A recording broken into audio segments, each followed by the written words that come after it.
Stimată doamnă președintă Crețu. Merci beaucoup. Merci, Monsieur le Président, Mme Crețu, Mesdames et Messieurs, chers invités. C'est un véritable plaisir de vous accueillir à cette 61e réunion de la COSAC. C'est un événement qui marquera la fin du programme lié à la dimension parlementaire de la présidence roumaine de l'Union européenne.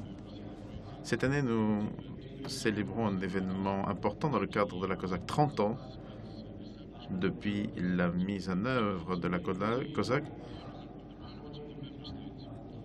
Ce sont les présidents des parlements nationaux qui ont mis en place cette conférence et la COSAC, depuis, a contribué à une meilleure cohérence et à étendre l'esprit de responsabilité en termes de politique adoptée par l'Union européenne.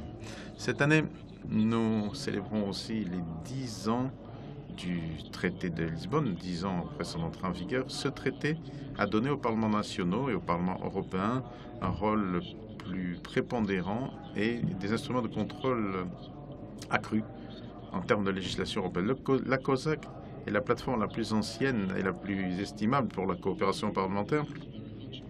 C'est un format qui a beaucoup évolué et qui nécessite d'injecter beaucoup d'énergie et de temps dans l'intérêt des citoyens que nous représentons. La coopération parlementaire peut s'avérer être un outil déterminant pour relever les défis qui attendent l'Union européenne, tout en apportant des réponses législatives par rapport aux besoins et aux interrogations de nos citoyens.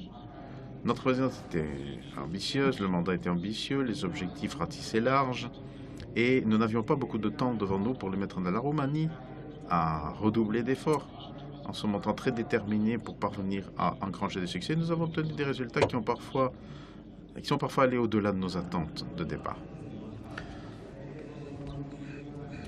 Les résultats que nous avons pu obtenir pendant ces 6 mois de présidence montrent que les négociations ont beaucoup avancé, voire ont été bouclées sur beaucoup de dossiers.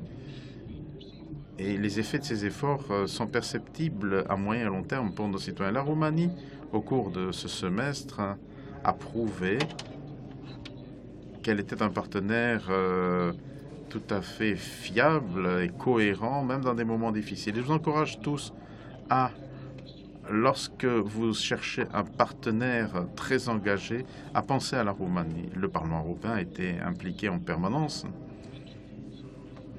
dans ce déploiement d'efforts. Et je remercie le président des comités des affaires européennes pour les 2 chambres du Parlement. Je les remercie pour les efforts déployés. Le programme lié à la dimension parlementaire a toujours suivi de près les priorités établies par la présidence. Et nous nous réjouissons de pouvoir dire que nous avons été en mesure d'organiser des réunions interparlementaires au Parlement roumain pour discuter de sujets ou de mesures à caractère stratégique pour l'Union européenne. La sécurité des citoyens était un sujet prioritaire dans le cadre Europol, ou bien dans le cadre des conférences PESC et PESAC, donc au plan parlementaire. Là, le slogan de la présidence, c'est la cohérence dans les valeurs communes européennes. Donc ça a été le leitmotiv de notre conférence sur la PAC et de notre conférence sur la politique de cohésion. Et le même thème a été récurrent dans les ateliers ou réunions que nous avons pu organiser. Autre événement important où l'on a eu l'occasion d'aborder l'avenir du projet commun et nos valeurs, c'était cette conférence sur l'avenir de l'Union européenne, qui s'est conclue par l'adoption d'une déclaration commune déterminante sur la vision parlementaire sur l'avenir de la construction européenne.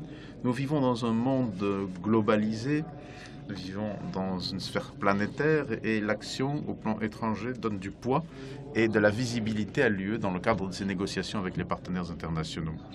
L'Europe doit rester un acteur de la scène mondiale déterminé et solide, quels que soient les problèmes que nous ayons à affronter.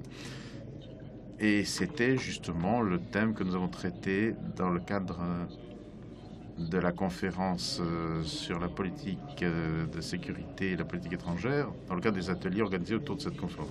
Nous sommes aussi concentrés sur la dimension régionale. il faut adopter une approche cohérente entre États membres, une stratégie commune pour la région du Danube, par exemple. Ceci ne peut que multiplier les bénéfices pour les États membres. Au cours des 6 conférences parlementaires des pays du bassin du Danube, nous avons essayé de définir une position commune et de trouver des réponses communes pour faire face aux défis à relever au niveau des États qui sont bénéficiaires de cette stratégie. Et enfin, nous avons co-organisé avec le Parlement européen, nous avons eu le plaisir d'organiser la semaine parlementaire européenne où l'on a traité essentiellement de questions budgétaires et socio-économiques au plan de l'UE. Nous avons eu le plaisir d'accueillir des hauts fonctionnaires européens, des membres du Parlement européen, des parlementaires nationaux ici en Roumanie, des membres, des représentants de la société civile, des universitaires et beaucoup d'autres personnes. Et j'étais ravi de voir tant de gens venir en Roumanie qui auront eu l'occasion de nous connaître. Ils ont vu que nous étions chaleureux, responsables, ouverts et prêts à apporter notre pierre à l'édifice. Chers amis, chers invités, le programme de la conférence contient des thèmes importants qui pourront peut-être apporter un véritable plus à la prospérité de notre Union européenne. En organisant cet exercice de réflexion commune, en partageant l'expérience acquise sur tous ces thèmes, je crois que nous pouvons trouver des solutions pour relancer des négociations qui sont maintenant gelées, qui stagnent avec nos partenaires étrangers. Ou bien des négociations. Les négociations avec le Royaume-Uni ont pris beaucoup de temps, ont nécessité beaucoup d'efforts au niveau de l'UE au cours des 2 dernières années. Cependant, je pense que nous avons encore une chance d'obtenir un partenariat stratégique positif pour l'avenir. Nous vivons une époque de changement déterminé. Nous devons canaliser nos ressources vers des investissements sûrs qui auront des effets positifs à long terme. Dans l'éducation constitue un domaine qui peut entraîner le développement durable et qui peut contribuer au développement de notre société. Nous avons un potentiel vierge encore à notre disposition, des valeurs communes qui peuvent faire la différence sur les marchés internationaux. Au quotidien, nous sommes surpris par les jeunes Européens qui sont si créatifs. Ils ont des idées novatrices, étonnantes. Le progrès, c'est un processus évolutif rapide et donc nous devons canaliser ces évolutions dans l'intérêt de l'avenir de l'UE et pour le bien-être de notre Union. Chers collègues, dans cette période post-électorale, après ces élections européennes qui ont mené à une reconfiguration de l'exécutif de l'Union européenne, des leaders européens, je crois qu'il faut que la voix des parlements nationaux soit encore plus entendue, qu'ils soient de plus en plus impliqués dans le processus décisionnel.